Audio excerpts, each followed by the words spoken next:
What would you do if a simple flight turned into the fight of dignity? Watch till the end. You won't believe what happened. Don't forget to like, comment where you're watching from, and subscribe for more powerful stories. The boarding process had nearly finished, and the hum of last-minute preparations filled the aircraft cabin. Flight attendants were guiding passengers to their seats, checking overhead bins, and locking compartments. In first class, seat 2A was already occupied by a tall black man in his mid-40s, dressed in a dark tailored suit that spoke of quiet authority rather than flash. His posture was calm, deliberate, and composed, as though he had taken this seat countless times before. He placed a black leather Hermes Birkin bag carefully at his side, adjusted his watch on his wrist, and then leaned back, scrolling through his phone with the steady ease of a man in control. But the calm atmosphere fractured quickly. A female flight attendant approached the row with swift, clipped steps. Her eyes landed on the man in 2A, and her face hardened. She adjusted her scarf, smoothed her blazer, and leaned forward in a way that made the interaction instantly confrontational. "Excuse me, sir," she said sharply, her voice carrying enough volume for nearby passengers to hear. "This seat is not for you. Please move to the back where you belong." The man lifted his eyes slowly, locking them on hers. His face revealed no anger, no surprise, only a patient calm. "I believe you're mistaken. My boarding pass is for seat 2A. The attendant did not even glance at the boarding pass in his hand. Instead, she took another step forward, lowering her face toward him. Her hand darted out and pressed against his chin, tilting his head as if she were inspecting him like contraband. The movement drew gasps from passengers in nearby seats. A businessman in 1C lifted his phone almost immediately, angling the camera toward the exchange. A young woman in 3B covered her mouth, her eyes flicking nervously from the attendant to the passenger in 2A. "This isn't the welfare line," the attendant said, her tone dripping with contempt. "First class is for people who pay for it." The words cut through the cabin like a blade. Even passengers who had been flipping through magazines or adjusting their headphones froze, attention drawn to the confrontation. The black man in 2A remained still, unmoving, his eyes unblinking as he stared up at her hand still pressed against his chin. Finally, with slow precision, he reached up and gently removed her hand from his face, setting it aside without force but with undeniable finality. "I paid for this seat," he said evenly, his voice steady enough to command the entire cabin's attention. "2A, first class. You may check the records if you wish." The attendant snatched the boarding pass from his hand with exaggerated suspicion, holding it up to the overhead light as if searching for flaws. She squinted, tilted it one way then the other, and then slapped it back against his chest with a sharp motion. "Don't try to scam your way up here," she snapped. Gasps rippled again. Several passengers shifted uncomfortably in their seats. The businessman in 1C was already live streaming to his social media account, his commentary hushed but audible. "This is what entitlement looks like, trying to sneak into first class." The black man's jaw tightened slightly, but his voice remained calm, almost detached. "You are making a mistake," he said. The attendant gave a theatrical sigh and tapped her headset. "Security to gate 12. We have a passenger refusing to move to coach where he belongs." The words carried deliberately, and everyone heard them. A murmur spread through the cabin. An elderly white woman in 1D leaned toward her husband and whispered, loudly enough for others to hear, "They always try this nonsense. Always." The tension thickened as the sound of heavy footsteps echoed from the jet bridge. 2 security officers entered the cabin, their uniforms pressing against muscular frames, their presence filling the aisle. The lead officer, Martinez, approached with practiced authority. "What's the situation?" he asked. "This passenger is in the wrong seat," the attendant said quickly, her tone now crisp and professional, as though she were in full control. "He refuses to move." Martinez finally looked at the passenger in 2A. The man's expensive bag, his tailored suit, the calm way he held himself, it didn't matter. To Martinez, the narrative was already written. He had heard the attendant, and he trusted her word without question. "Sir, we're going to need you to gather your belongings and move to your assigned seat," Martinez said firmly. The black man didn't flinch.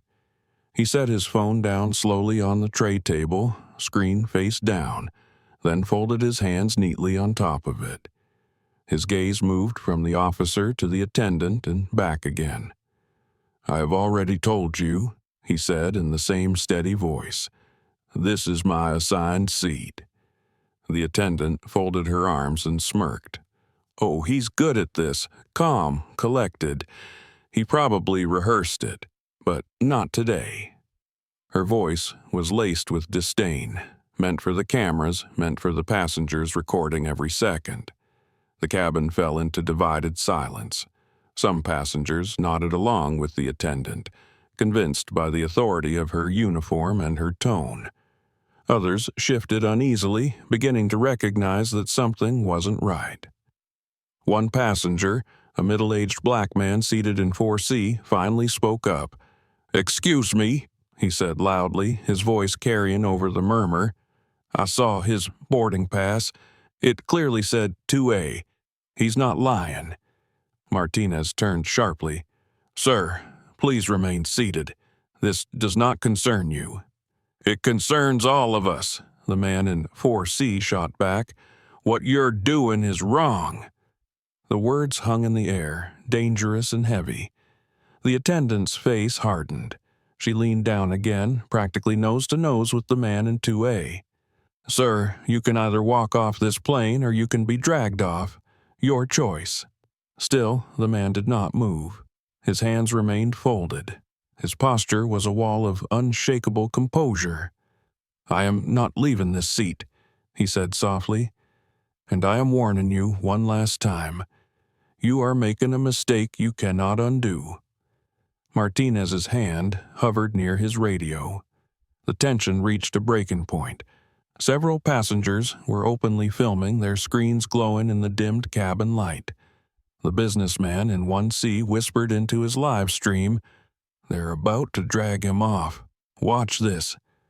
But, instead of rising, the man in 2A simply looked around the cabin, his calm gaze sweeping over each recording phone, each wide-eyed face, and then he returned his gaze to the attendant. "I paid for this seat," he repeated, his voice low, his tone unyielding. "And I will remain here until the captain himself comes to review the situation." The cabin fell utterly silent. The stage was set. The confrontation had only begun. The cabin was thick with unease. Passengers shifted in their seats, uncertain whether they were about to witness a removal or a confrontation. The businessman in 1C continued narrating quietly into his phone as his live stream audience grew by the second. His voice carried the smug tone of someone who believed he was capturing proof of entitlement. The flight attendant stood taller now, adjusting her blazer with theatrical precision. She turned back toward the black man in seat 2A, her voice rising, designed for both the passengers and the dozens of viewers already tuning into her live stream. "You see this?" she said, gesturing at him like he was a spectacle on display. "Another one trying to sneak into first class. It happens all the time, and we're not having it today." Several passengers chuckled nervously, some nodding in agreement. An elderly woman in 1D leaned toward her husband. "Finally, someone's dealing with it," she whispered loudly enough to be heard. The man in 2A remained silent, his posture unbroken, his eyes fixed forward. He gave no reaction, no flinch, no rebuttal. His silence only seemed to provoke the attendant further. "Show us your receipt," she demanded suddenly. "If you really bought this seat, you should have the confirmation. Where is it?" He didn't move immediately. He let the weight of the moment stretch, the silence pressing against the crowd of onlookers. Then, slowly, he reached for his phone. The polished steel of his watch glinted under the cabin lights as his fingers moved deliberately across the screen. He held the device up, showing the digital boarding pass that matched the ticket stub still clutched in her hand. The flight details were clear, the seat number visible, 2A, first class. The attendant didn't even glance at the screen. Instead, she rolled her eyes and waved a dismissive hand. "Anyone can fake that," she sneered. "Screenshots, edited PDFs, we see it all the time."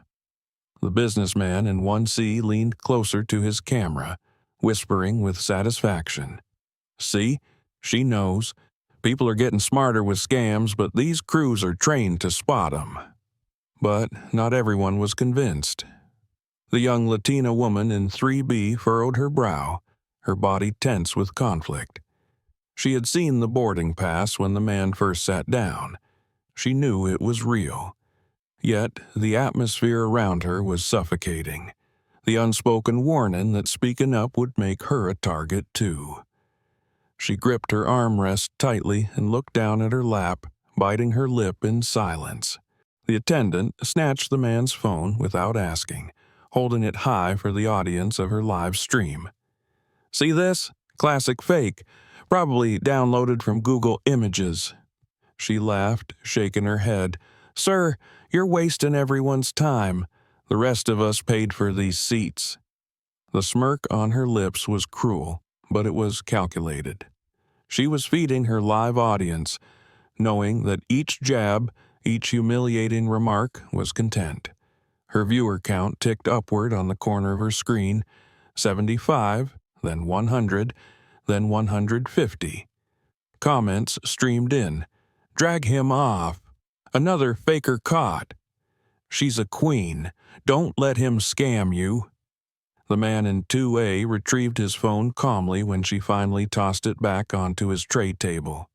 His voice, low but steady, broke the rising tide of noise. "I have shown you my proof. Your refusal to look at it does not change the truth." The security officer, Martinez, stepped closer, his bulk crowding the narrow aisle. His eyes scanned the passenger with suspicion that had already hardened into judgment. "Sir, we've been patient. You need to comply. Gather your belongings and move to coach. If you don't, we will escort you off this aircraft." The words hung in the air like a sentence. Several passengers leaned back in their seats, eager to avoid involvement but unwilling to look away. The businessman in 1C whispered gleefully into his live stream, "It's happening. They're about to drag him out. Unreal." The attendant, emboldened by Martinez's stance, leaned down until her face was inches from the man's. She lowered her voice, though still loud enough for the nearest passengers to hear. "You people always think you can play victim," she hissed. "But not here, not on my flight." The black man finally lifted his gaze to hers. His expression remained unreadable, but the stillness in his eyes carried weight that no one could ignore. His response was not defensive, not angry, but controlled. "I have already told you. This seat is mine. You are humiliating yourself, not me." His calmness infuriated her. With a sudden flourish, she turned her phone back toward herself, holding it at arm's length in selfie mode. The cabin's first-class passengers became the backdrop of her performance. "Hey everyone, it's Janelle. We're dealing with a situation up here. This gentleman thinks he can just sit wherever he wants. But don't worry, we're handling it." Her smile was sharp, her voice dripping with fake cheer. The comments on her live stream filled with laughing emojis, clapping hands, and jeers. Behind her, the elderly woman clapped softly. "About time," she muttered. "We're sick of freeloaders." but not all faces showed approval. The black man in 4C leaned forward again, his voice louder this time. "This isn't right. I saw his boarding pass. It was valid. Stop lying." Martinez rounded on him, his tone sharp. "Sir, sit down immediately, or you'll be removed as well." The warning drew a ripple of gasps. Several passengers exchanged uneasy glances. The businessman in 3A began filming too, his voice low. "This is escalating fast. She better be right about this ticket." The man in 2A didn't move. He didn't argue. He simply folded his hands neatly in his lap once more, his phone resting under his fingertips. His eyes scanned the crowd of onlookers, landing on the lenses of recording phones one by one, as if silently acknowledging each witness. Finally, he spoke, his voice barely above a whisper, yet somehow carrying to every corner of the cabin. "I am not leaving this seat. If you want me removed, then call the captain. Until then, I will wait." The defiance was not loud, not aggressive. It was the quiet refusal of someone who knew the ground he stood on. The cabin pulsed with tension. The attendant bristled, her live stream audience climbing past 200 viewers. Security shifted their stance, preparing for what they thought would be the inevitable removal. And yet, despite the walls closing in, the man in 2A remained immovable, an unshakable presence at the heart of the storm. The stage was set for the turning point. The tension in the cabin had reached a suffocating peak. Security stood ready, the flight attendant continued to narrate to her growing online audience, and passengers whispered nervously among themselves. Phones hovered in the air like glowing eyes, recording every detail of the unfolding drama. The man in 2A remained still. His calmness unsettled the crew, who had expected resistance, shouting or frantic pleading. Instead, he sat with his hands folded neatly on the tray table, his phone resting underneath. "Sir, this is your last chance," Officer Martinez said firmly, stepping closer until his shadow fell across the seated passenger. "Either move to the seat assigned to you in coach, or we will remove you from this aircraft. Those are your only options." The man tilted his head slightly, meeting Martinez's eyes. For a brief moment, neither spoke. Then, slowly, he reached for the leather bag at his side. His movements were deliberate, careful, and precise, drawing the attention of every watching passenger. From the bag, he withdrew a slim black leather card holder. He placed it on the tray table in front of him and tapped it lightly with his index finger. The sound was quiet, but it cut through the tense air like a hammer. The flight attendant frowned, suspicious. "What's that supposed to be? Another fake?" she asked loudly, angling her phone to catch the moment for her live stream. Ignoring her, the man opened the case and pulled out a single business card. He didn't wave it around, didn't announce its significance. Instead, he laid it face down on the tray, his hand covering it. Then, with a voice calm and measured, he addressed Officer Martinez. "Before you make a mistake you cannot undo, I suggest you call the captain personally. Not the gate crew, not a manager, the captain." Martinez's jaw tightened. He glanced at the attendant, who crossed her arms and smirked. "He's bluffing. It's probably some cheap card he printed at home. Just take him off already." Passengers craned their necks to see. The businessman in 1C zoomed in with his phone camera, whispering to his audience, "What's on the card? What is he doing?" His live stream chat exploded with speculation. The man in 4C leaned forward, trying to catch a glimpse. The young woman in 3B tilted in her seat, her eyes widening as she caught a partial view of the golden embossed lettering glinting under the cabin lights. Her breath caught, and she whispered, almost inaudibly, "Oh my God." The man in 4C heard her. What does it say?" he asked urgently. but she shook her head, too stunned to explain. The flight attendant noticed the exchange, her annoyance boiling. "Don't fall for his tricks," she snapped. "He's playing games to stall us. Security, get him out of here." The man finally lifted his hand from the card, just enough for the closest passengers to see. A ripple of shock swept through them. The businessman in 1C gasped audibly, his phone camera zooming to capture the details. Printed in bold, elegant letters, the card read, "Jonathan Miller, Chief Executive Officer and Founder, Miller Aviation Group." The cabin fell silent. The name landed like a bombshell. The attendant blinked, then forced a laugh. "So what? Anyone can make a business card. That doesn't prove anything." But whispers had already started. Several passengers recognized the company name.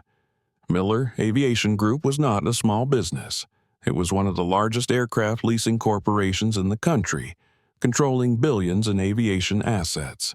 The businessman in 1C muttered into his phone, his voice suddenly less certain. "Hold on, this can't be real. Miller Aviation Group? That's the company that owns half of Skylink's fleet." His viewers flooded the comments with shock, some even verifying the name in real time. "It's legit. I work in aviation. That's one of the biggest lessors. They lease planes to every major airline." The young Latina in 3B nodded quickly, her voice trembling but firm. "It's true. My company insures their fleet. I've seen that name 100 times. He's not lying." All eyes turned to the man in 2A, Jonathan Miller, who sat perfectly still, his calm presence amplified by the weight of his revelation. The flight attendant faltered, her live stream still rolling but her confidence visibly shaken. "That doesn't mean anything," she insisted, though her voice cracked. "It could still be fake. Anyone could—" The cockpit door opened. The captain emerged, his uniform pressed, his silver hair gleaming under the cabin lights. His presence shifted the air immediately. Conversations hushed, phones steadied, and all eyes turned to him. "What's the delay?" he asked sternly, his gaze sweeping across the tense cabin. The attendant straightened instantly, her tone suddenly professional. "Passenger refusing to comply, sir. Wrong seat. We were just about to remove him." The captain turned his attention to Miller. Their eyes met, and something flickered across the captain's face. Confusion, recognition, then dawning shock. His gaze dropped to the business card on the tray table, and his breath caught audibly. He took 2 steps forward and stopped, his voice uncharacteristically strained. "Everyone step back from seat 2A, now." Martinez frowned. "But Captain, Now!" the captain barked, his voice carrying an authority that brooked no argument. Both officers immediately stepped back, retreating down the aisle. The passengers buzzed with nervous whispers. The businessman in 1C whispered into his camera, "Something's happening. The captain's face just changed. This is big." His chat exploded with speculation and disbelief. The captain approached slowly, his eyes never leaving Miller. When he spoke again, his tone was different, lower, respectful, and edged with something close to fear. "Mr. Miller," he said carefully, I apologize. There has clearly been a misunderstanding." Gasps filled the cabin. Passengers looked from the captain to the flight attendant, whose face had gone pale. She clutched her phone with trembling fingers, her live stream forgotten. Jonathan Miller leaned back slightly in his seat, his calm gaze sweeping the cabin once more. His voice was steady, controlled, and deliberate as he replied, "This is no misunderstanding, Captain. This is the result of assumptions, prejudice, and poor judgment. And now the entire world is watching." The turning point had arrived. The silence after Jonathan Miller's words was deafening. Dozens of phones hovered midair, their lenses capturing every detail. The captain stood in front of seat 2A, his composure cracked by the weight of recognition. His uniform still gave him authority, but authority now bent under the shadow of Miller's name. Behind him, Officer Martinez shifted uneasily, realizing for the first time that the situation had spiraled far beyond routine enforcement. The flight attendant, Janelle, still clutched her phone, her live stream audience climbing, though her confidence had evaporated. The smirk she had worn only minutes earlier had drained into a mask of disbelief. Passengers whispered furiously. The businessman in 1C leaned closer to his phone camera, whispering, "Yo, I think this man actually owns the planes. The captain just called him Mr. Miller, like he knew him." His chat exploded. "No way. This is insane. She's finished." Miller didn't move. He let the moment stretch, his silence louder than any outburst could have been. Finally, his gaze slid to the captain, steady and precise. "Captain," he said, his voice calm but carrying a weight that filled the cabin, "I have been accused of fraud, threatened with removal, and humiliated in front of your passengers, while seated in a chair I lawfully purchased on an aircraft my company owns." The captain's jaw tightened. He glanced at Janelle, whose face drained further under the weight of Miller's words. He cleared his throat, his voice faltering slightly. "Mr. Miller, you're right. This should not have happened." But Miller's gaze did not leave him. "Should not have," he repeated quietly, his tone sharp, though not raised. "It did happen. Every word, every action has been documented. Dozens of phones are recording. Your own employee is live streaming this to hundreds of strangers." Gasps rippled again. Several passengers turned their cameras toward Janelle, who immediately tried to minimize the screen, her trembling fingers fumbling. The number in the corner showed over 400 viewers. She pressed desperately at her phone, but it was too late. Screens everywhere had already caught her face, her words, her smug commentary. Miller shifted his gaze directly to her.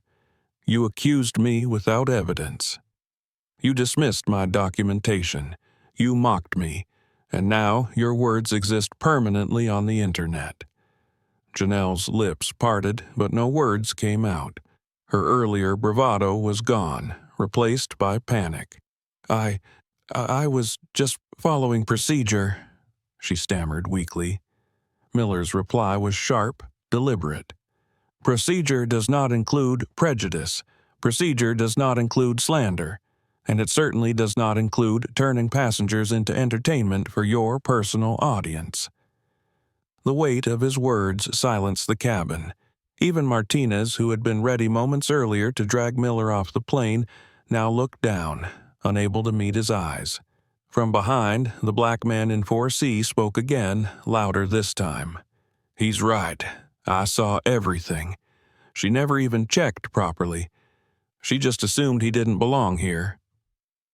Other passengers began to murmur in agreement. The young woman in 3B finally found her courage. "I saw his boarding pass when he got on. It was real. She lied." The atmosphere shifted. What had begun as collective suspicion now turned into collective reckoning. Passengers who had stayed quiet began to speak up, their voices feeding the collapse of the crew's authority. The captain raised his hand for silence, but his voice no longer carried unquestioned command. "Ladies and gentlemen, I will resolve this matter immediately. Please remain calm." But Miller's calm voice cut through his attempt to regain control. "Resolve? Captain, you cannot resolve what you do not control. This situation is no longer about seating, it is about systemic failure." The businessman in 1C swallowed audibly. His live stream captured Miller's words in full, broadcasting them to a swelling audience. His chat was filled with messages like, "This is going viral," and "he's destroying them without raising his voice." Janelle finally spoke, desperation cracking her voice. "Sir, I didn't mean... I was just trying to protect the airline. You have to understand, people try to sneak up here all the time." Miller turned his eyes on her, the weight of his silence freezing her mid-sentence. When he finally spoke, his voice was calm, but every syllable cut like a blade. "Protect the airline? You have done the opposite. You have humiliated a paying customer. You have violated policies, laws, and basic human dignity. And in the process, you have endangered the very reputation of the airline you claim to protect." Her mouth opened, then closed again. No words came. The captain looked around the cabin, aware that every passenger's phone was pointed at him, recording his next move. He straightened his uniform, but the authority in his stance faltered. "Mr. Miller," he said, his voice subdued, "on behalf of Skylink Airlines, I sincerely apologize. This was unacceptable. Immediate corrective action will be taken." Miller leaned back slightly in his seat, folding his hands once more. "Apologies are words. Accountability is action."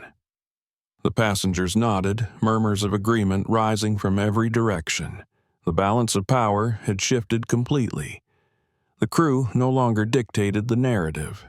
Miller did. The elderly woman in 1D, who earlier had cheered Janelle's actions, now sat with her head lowered, her voice barely audible as she whispered to her husband, "I was wrong." Janelle's phone finally slipped from her hands into her lap. The live stream ended abruptly, but its damage lingered.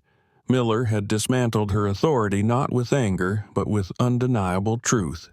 The captain's authority, too, had eroded in the eyes of the passengers. He remained standing, but he was no longer leading. The cabin was waiting, not for him, but for Miller. The fall of the crew's authority was complete, and everyone knew it was only the beginning. The atmosphere in the cabin had shifted entirely. What began as a humiliation was now a reckoning. Authority no longer rested with the crew. It rested with Jonathan Miller, seated calmly in 2A with dozens of eyes and cameras pointed at him. Every second was being recorded, every word captured and streamed. The captain stood rigidly near Miller's seat, his face pale. The flight attendant who had begun the ordeal sat frozen in place, her phone resting dark on her lap. The live stream gone, but its echoes already alive on the internet. Officer Martinez shifted uncomfortably, his hands clasped behind his back, waiting for instructions but knowing instinctively that his earlier confidence had collapsed. Miller, unhurried and composed, reached for his phone again. He typed quickly, sending a series of short messages. The recipients were clear from the screen: legal counsel, senior assistant, and board chair, direct line. The businessman in 1C whispered to his camera, "He's calling his people. This is insane. I think he's about to destroy the airline right here in this cabin." His live stream chat exploded with reactions. "This is corporate warfare. They picked the wrong man. Game over." When Miller set his phone down, he addressed the captain in the same calm, unwavering tone. "Captain, within the last 10 minutes, this incident has reached legal, financial, and executive levels far above your authority. That is not your fault, but it is the reality. My team is already monitoring social media feeds and recording every detail. The damage to your company is already measurable." The captain swallowed hard. "Mr. Miller, Miller raised a hand slightly, silencing him without force. "Let me explain so there is no confusion. Miller Aviation Group currently leases 61 aircraft to Skylink Airlines, including the one we are sitting on right now. The value of those contracts exceeds $900 million annually." The words struck like thunder. Gasps filled the cabin. Even passengers unfamiliar with aviation contracts understood the magnitude. Phones captured the moment in crisp detail. The businessman in 1C narrating breathlessly. 900 million. I can't believe this. He literally owns the fleet they fly. The young woman in 3B whispered to the man in 4C, that's a third of their planes. Without him, they collapse. Miller continued, his tone precise and devastating. This incident has revealed a systemic issue within your company. Unverified accusations, racially motivated profiling, and public humiliation of customers. I will not allow such failures to continue unchecked. My legal team is already preparing a case for breach of contract under anti-discrimination provisions. The flight attendant's face crumpled, her earlier arrogance erased. Sir, please, I didn't mean— You meant every word you said, Miller interrupted calmly, and those words were broadcast live.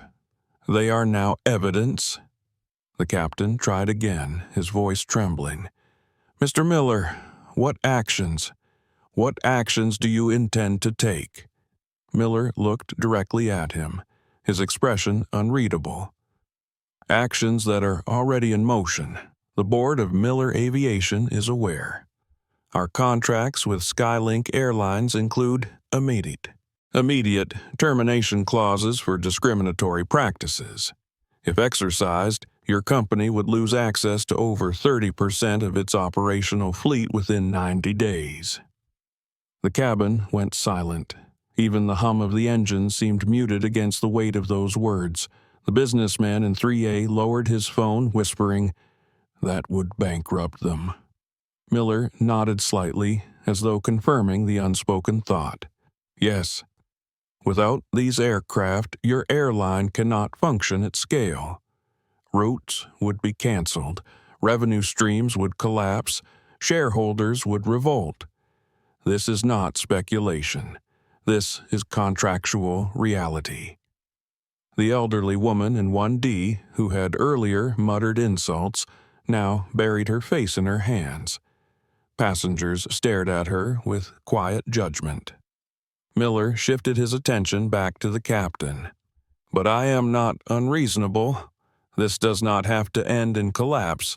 I am prepared to consider alternatives, immediate disciplinary action, structural reforms, and verifiable commitments to prevent discrimination moving forward. That is the only path that preserves your company's future. The captain's hands shook slightly as he reached for his phone.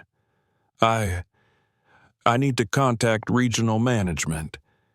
Do so, Miller said. But understand that this situation is already beyond regional control. Your CEO will be informed before this plane leaves the ground. Passengers murmured, astonished by the calm dominance of Miller's words. The black man in 4C spoke again, his voice steady with awe. He's saving this airline and tearing it apart at the same time. Meanwhile, Miller's phone buzzed. He answered without hesitation. Yes, Jonathan Miller speaking. A pause, then, yes, I am on board. Yes, everything is being documented. Prepare the draft for termination review, but hold until I instruct. I want their executives to face this directly. He ended the call without another word. The businessman in 1C whispered into his phone, he just called for a contract termination review. That's basically the death penalty for an airline. His viewers filled the chat with disbelief and excitement. Janelle, pale and trembling, finally spoke again. Sir, I made a mistake. Please, don't ruin everything over one mistake. Miller turned to her, his calm voice cutting deeper than anger could. You reduced me to a stereotype. You turned me into a spectacle, and you mocked my existence for entertainment. That is not a mistake. It is a choice, and choices have consequences. Tears welled in her eyes, but Miller looked away, his attention no longer on her but on the broader system she represented. The captain's phone call connected at last, his voice hushed but audible. Yes, this is Captain Rodriguez. I need immediate escalation to executive management.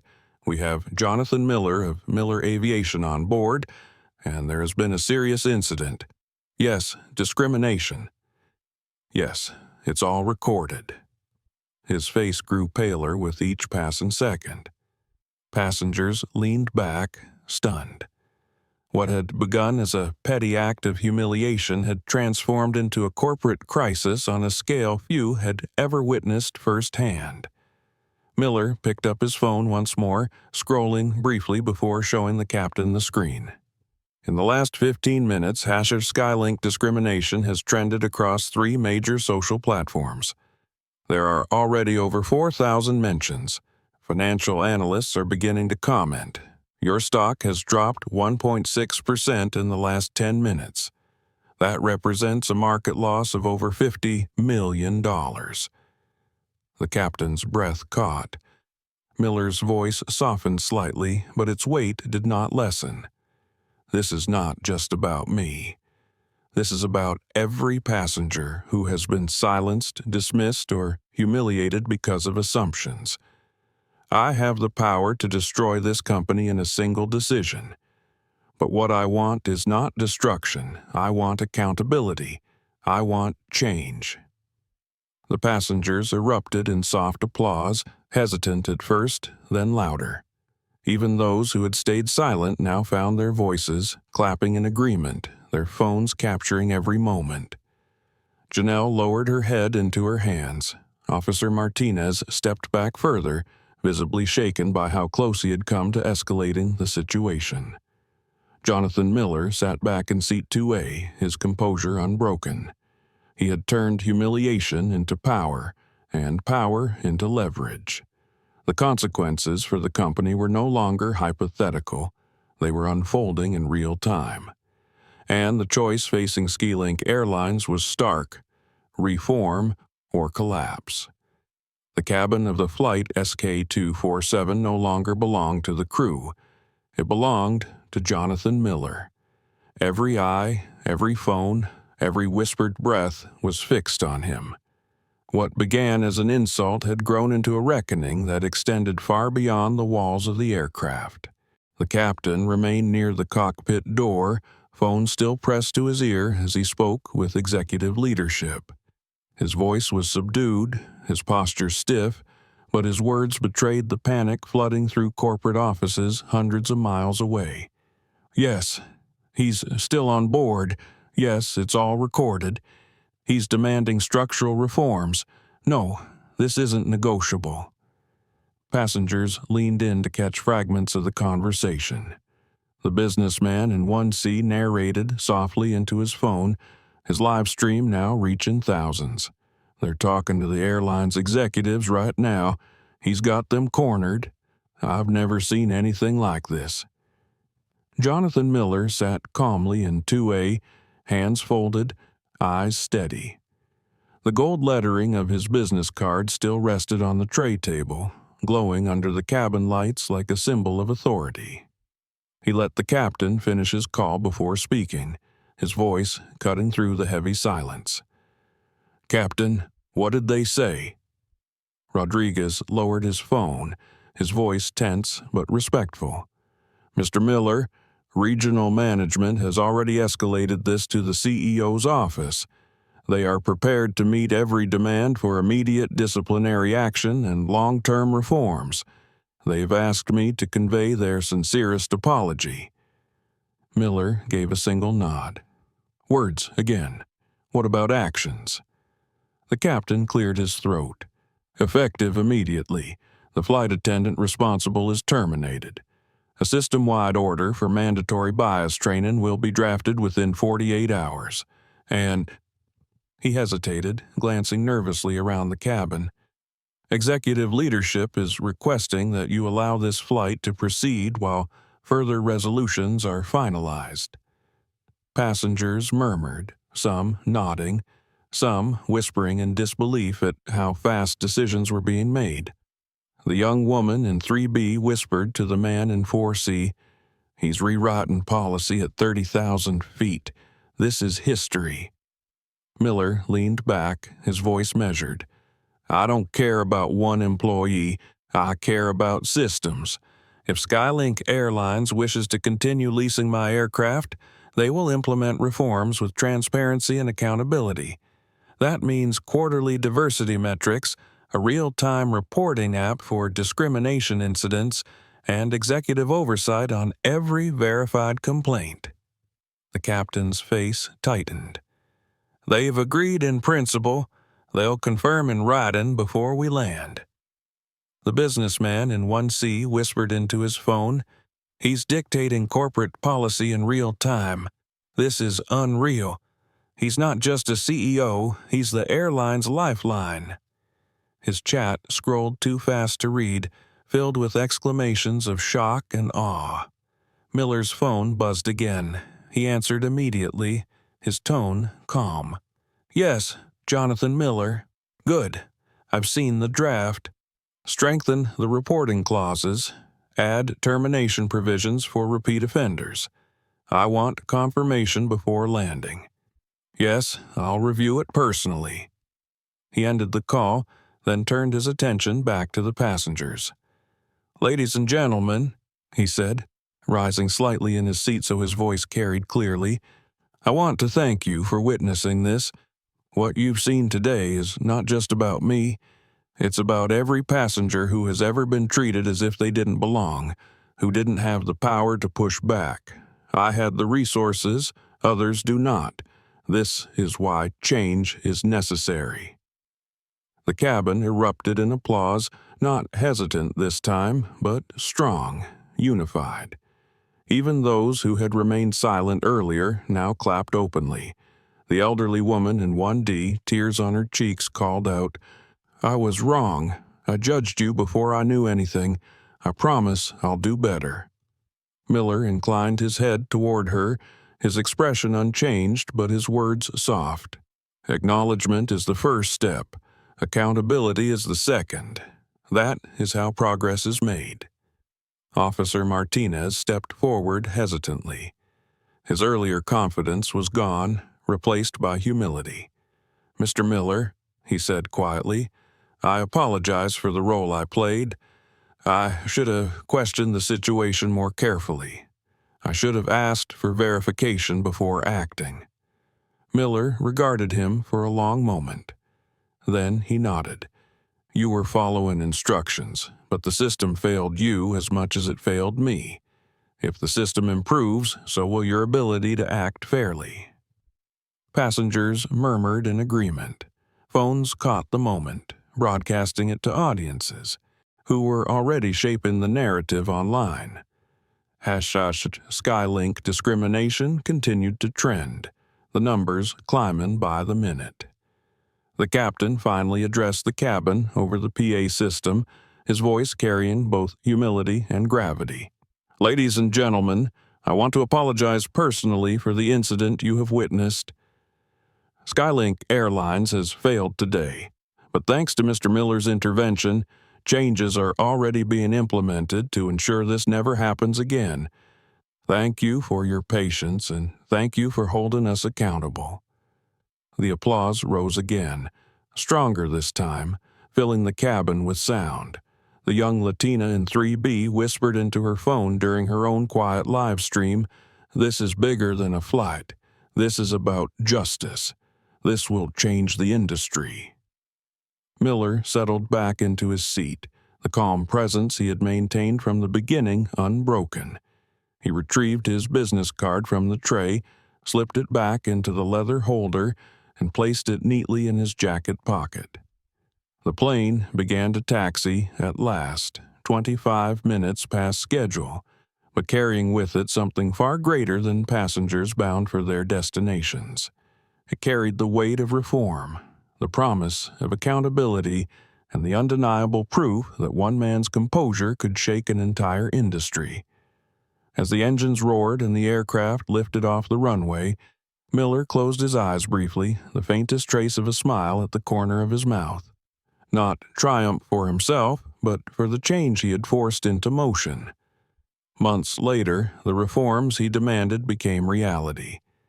Skylink Airlines reported a dramatic decline in passenger complaints.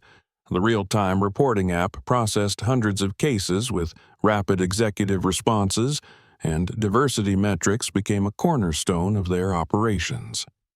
Other airlines, watching the fallout, adopted similar policies.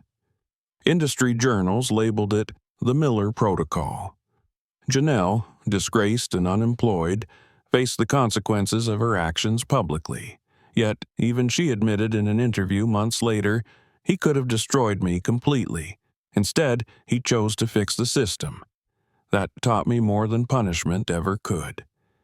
And Jonathan Miller?